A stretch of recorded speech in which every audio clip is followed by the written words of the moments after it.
Hola, mi nombre es Giselle Bayón y junto con mi compañera Agustina Poleto, que se va a presentar más adelante, vamos a brindarles una interpretación, un análisis del artículo que se nos propuso desde la cátedra. Este artículo pretende brindarnos un acercamiento a lo que es las temáticas juveniles desde una interpretación mediante las ciencias sociales y más precisamente mediante la sociología. Nos parece muy importante comenzar con un concepto que se menciona en este artículo, que es el concepto de joven. Joven es todo aquel que es interpretado, que es percibido como tal por la sociedad en la que se encuentra. Y no solamente esto, sino que joven también es aquel que vive como tal, es decir, que posee un imaginario juvenil. Desde esta perspectiva, entonces, podemos decir que ser joven va más allá de la edad, sino que tiene que ver más bien con ciertas formas o estilos de vida. El mundo juvenil fue tematizado por una postura culturalista de la sociología de la juventud como cultura juvenil. Culturas juveniles. Estas culturas juveniles tienen ciertas características que las identifican. Se presenta entonces una categoría que intenta dar cuenta de las dinámicas juveniles, de la dinámica colectiva, digamos. Esta categoría se la conoce como con el nombre de tribu urbana o las tribus urbanas. Las características que poseen estas tribus urbanas son, por ejemplo, que poseen un conjunto de normas, de reglas que diferencian a los jóvenes o el mundo joven del mundo adulto, digamos, o en general de la sociedad. Por otra parte, también poseen una imagen o esquema de comportamientos. Eh, Otra de las características es que buscan excederse, superar los límites, las reglas, digamos.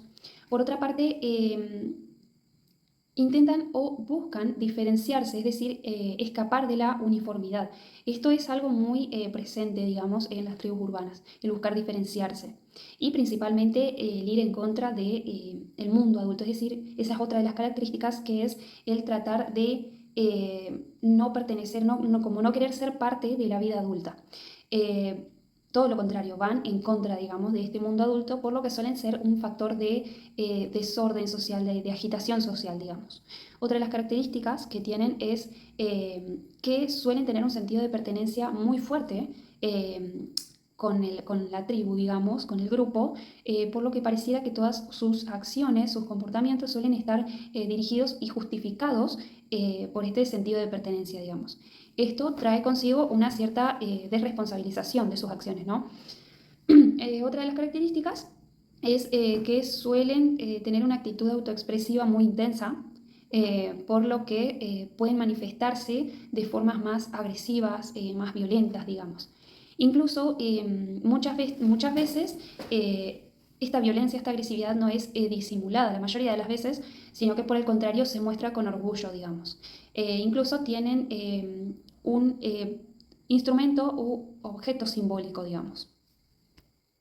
Bueno, como mencionamos anteriormente, las dinámicas juveniles suelen ir en contra de las estructuras adultas. Hablamos acá de dinámicas juveniles y de estructuras adultas porque justamente creemos que son contrarias. Dinámicas hace más referencia a movimiento, a cambio y por el contrario hablamos de estructura porque el mundo adulto suele ser seguidor de las normas, de la estabilidad social. Entonces, como dijimos, se busca ir en contra del mundo adulto, ¿no? Esto es percibido por la sociedad en general como una desviación. Se suele utilizar etiquetas en estos casos, conocidas más comúnmente como delincuencia, delincuentes, contestatarios, consumidores. Los delincuentes tienen que ver con subculturas que poseen necesidades insatisfechas que intentan satisfacer mediante el consumismo, digamos, y esto provoca, es decir, intentan satisfacer sus necesidades consumistas mediante la agitación y el desorden social, digamos.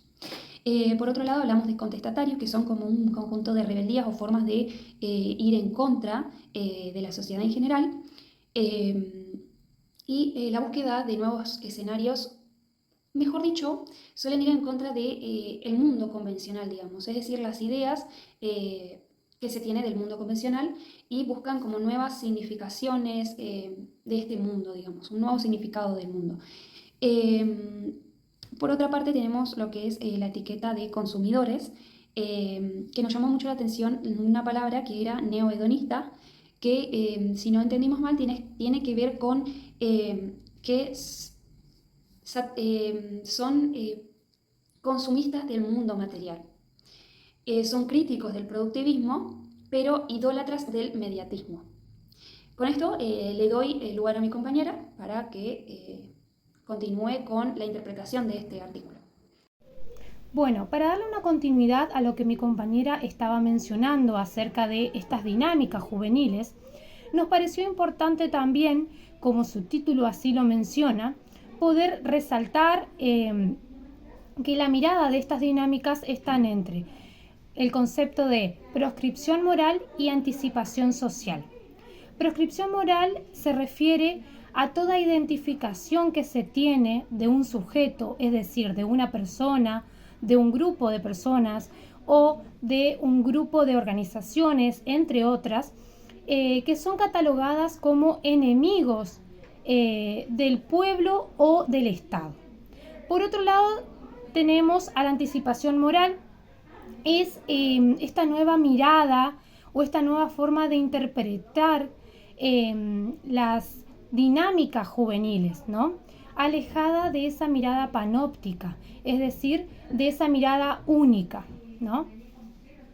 Por otro lado, mi compañera también mencionaba que el conflicto que se da dentro de estas dinámicas juveniles es considerado por ciertos autores como una desviación y que en muchos casos suelen tener conflicto con las estructuras adultas. Teniendo en cuenta esto, también debo mencionar que otros autores entienden al conflicto desde una perspectiva de transmisión cultural conflictiva. Es decir, ciertos autores como Sutherland, Smith, entre otros autores, consideran que transmiten valores antisociales, ¿no? Propios de grupos de jóvenes que se encuentran en áreas delictivas de la ciudad. Esta teoría se basa a través de la realización de censos y de estadísticas socioeconómicas. Es decir, que esta teoría afirma que muchas veces el conflicto y el cambio está relacionado con el nivel socioeconómico que se tiene. También menciona que el conflicto no es tenido en cuenta como una desviación, como mencionaba mi compañera, sí como algo inherente a toda sociedad. Es decir, para esta teoría el cambio y el conflicto es normal que suceda en las sociedades. También dentro del texto que nos tocó reflexionar y leer, se encuentran otros conceptos como el de adultocentrismo y de panoptismo. Es normal escuchar ante un conflicto juvenil, ¿no? Ante alguna problemática que relacione un joven, es normal escuchar dónde estaban los padres, dónde estaban los tutores de este chico, o cómo malcriaron a este chico, cómo los padres no le prestaron atención, no le dedicaron el tiempo suficiente, ¿no? Es decir, siempre el adulto es el responsable de todos los comportamientos y las actitudes que tiene el joven. El joven transita un camino hacia la adultez y por eso es desresponsabilizado. El adultocentrismo es eso, toma al adulto como el responsable de los sucesos. Y por otro lado tenemos el panoptismo o el tiempo panóptico, que está muy relacionado a la idea de vigilancia y de control.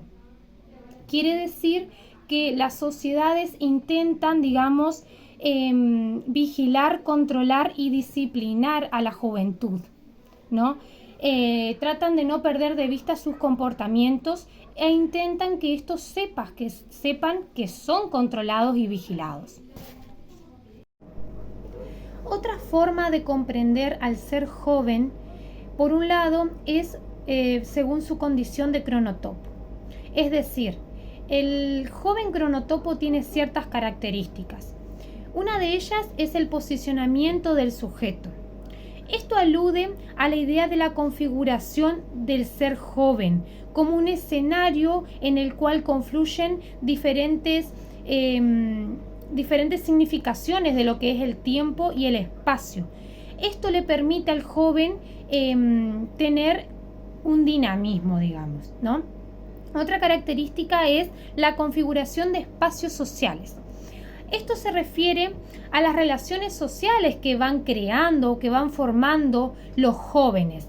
Dejan de ser un actor para poder integrarse a un escenario, es decir, pasan a ser parte de redes, como por ejemplo el consumo de hechos y de objetos culturales como la comida, la música, la ropa, etc. Es decir, comienzan a compartir intereses en común, ¿no?